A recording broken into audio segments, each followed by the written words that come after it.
Now, to be a good pirate, you need a good pirate hat. Today's children are the grown-up audience of tomorrow, and the BBC has ambitious plans for the future. It wanted a big increase in the licence fee, not just to invest more in programmes, but to develop a raft of new high-tech services. It won't get the money, though the Culture Secretary says it has got a generous settlement.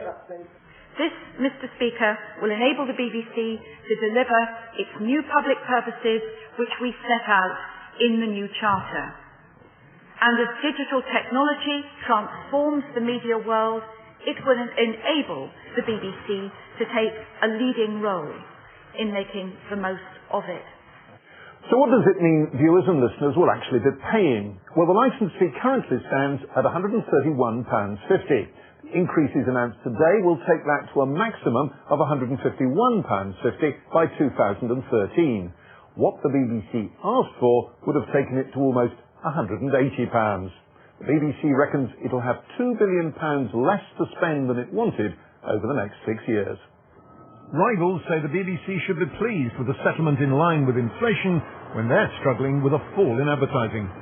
If you look at the reality at the moment in a lot of the media sectors in the commercial industry, we're looking, for example, at 5% decline year on year last year. So a 3% growth for the BBC is an 8 percentage point differential versus the reality with which we're trying to manage our media business across 2007 and onwards.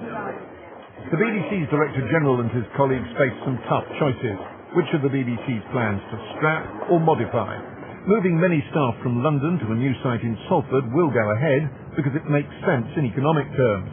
There'll have to be more efficiency savings, though the BBC says there's a limit to the cuts it can make, and some planned spending on new technology may not go ahead. Spending the BBC had planned because it thought the government favoured it. The BBC is committed to a whole set of objectives agreed with the government as part of the White Paper, which the government are now saying we're not going to let the public fund.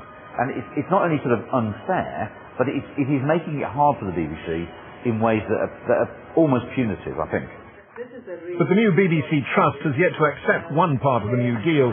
It's been asked to spend £600 million helping older people make the switch to digital television. The Trust says that may not be possible without damaging programme quality. Nick Hyam, BBC News.